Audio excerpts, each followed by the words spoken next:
Today we're diving at Ginnie Springs. The goal is to complete a circuit where we'll follow the bone line until it ends at the Maple Leaf and then return via the main line. In order to do this, we'll enter through the Devil's Eye, tie a jump from the park bench to the bone line, jump back from the bone line to the main line at the Maple Leaf, and then return via the main line.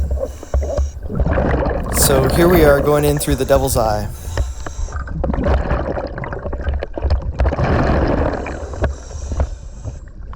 A lot of people leave their oxygen bottles at the entrance to the Devil's Ear, but we left ours at the cave sign of the Devil's Eye.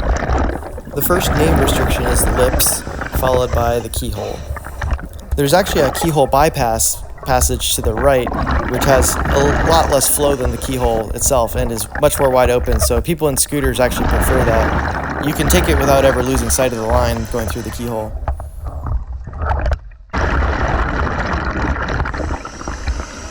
Almost immediately after the keyhole, you arrive at the park bench. This is where we're going to tie the jump to the bone line. As you'll see, the jump is already tied because I forgot to film it the first time, so we had to go back and film it.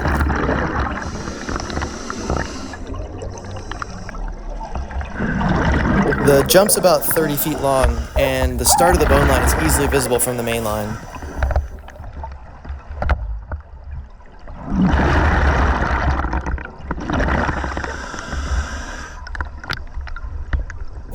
I like to keep my jump lines low to the ground and tucked under rocks to reduce the chance of people getting tangled in them as they swim by.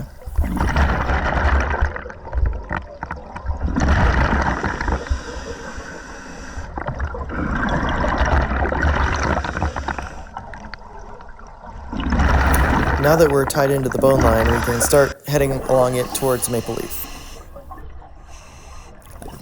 The bone line comes to a sharp 90-degree left-hand turn, and if you take a jump here to the right, you can go to the White Room. We had discussed doing this in our plan, but when we got to it, we weren't feeling it, so decided to just continue along the bone line. The next double arrow jump that we come to is the Expressway Tunnel.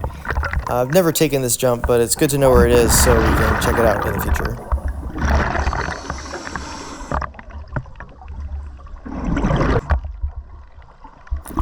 I really like this thin flake of rock that they use to hold the line up, so I always check it out when I go by.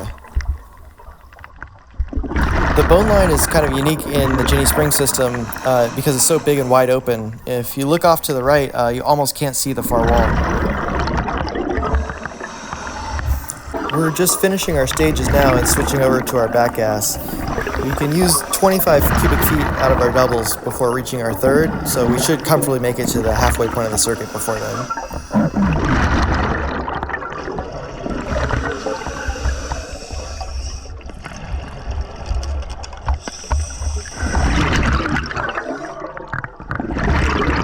This tie-off tricked me the first time I did the bone line. I thought this was the end, and so we turned around and headed out. But the line actually continues down underneath the rock and goes about another 100 feet to the actual end of the bone line, where it joins up with the main line at Maple Leaf. So here we are arriving at the end of the bone line. We tied a jump from main line at Maple Leaf to the bone line on our previous dive, so now we just have to retrieve that line and then continue toward the exit on the main line.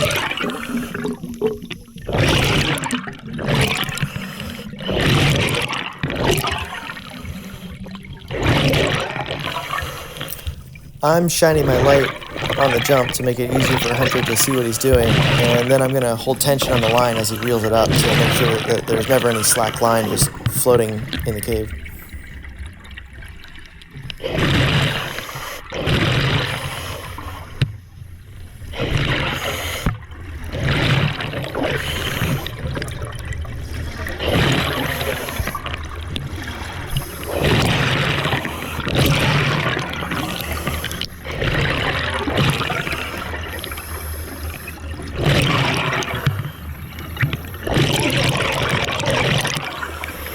Once the jump is rolled up, we both confirm that our exit is to the right side of the jump and then proceed that way. It looked weird to me that the butt of the stage was floating so vertically, so I took a quick check to make sure it was clipped off correctly, which it was. I guess we just need to shorten the tail on that stage rigging to try to get it to be a little bit more in line with the torso. So here we are exiting past the mud flake and exiting past Hill 400 jump, which after the bone line is probably the next most prominent jump in Ginnie Springs. It takes you to the wormhole and July Spring and eventually reconnects with Ginnie Mainline. As we arrive back at the park bench, I need to retrieve my jump that I laid from the main line to the start of the bone line. So I'm going to swim across, Hunter's going to wait at the jump spot, shining his light towards me.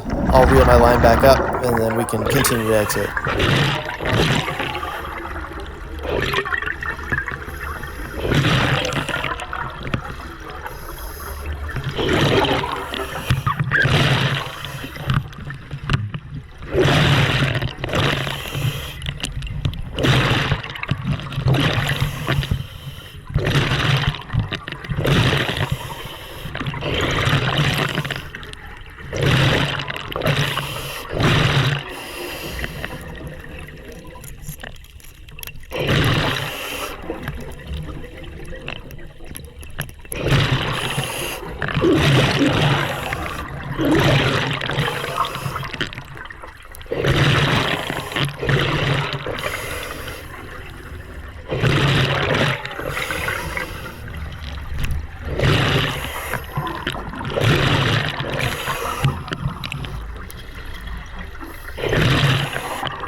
As we were about to exit through the lips, I took a look back to see how Hunter was doing, and I noticed his backup light was on.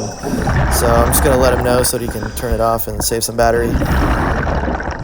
This is a perfect example of why backup lights are typically stored on the chest earrings. If it was put in a pocket, you never would have seen that it was on, and it would have just run dead.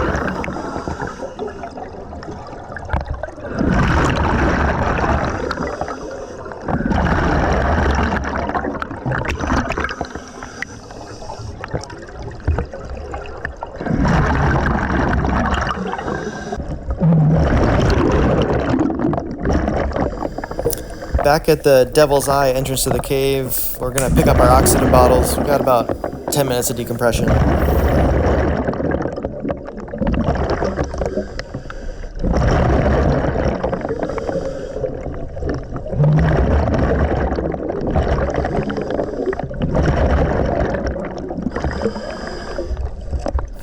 I toss Hunter's oxygen bottle out into the main section of the cave so that he doesn't have to crawl back behind that sign to get it as well.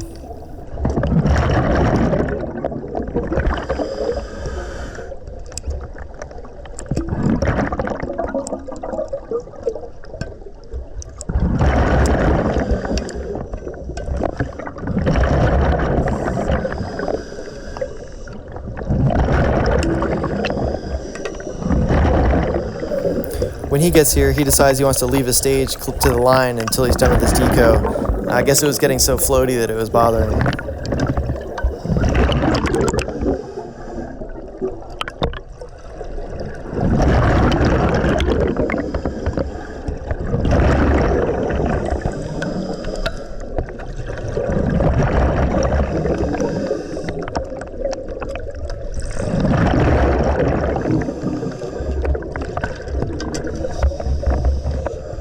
So that's the circuit from the bone line to the maple leaf and then returning back along the main line. It took us about 85 minutes of runtime, including 10 minutes of decompression. And we used about 100 cubic feet of gas to get to the maple leaf and then about 60 to come back and finish our decompression for a total of about 160 cubic feet of gas. So thanks for watching, and we'll catch you on the next one.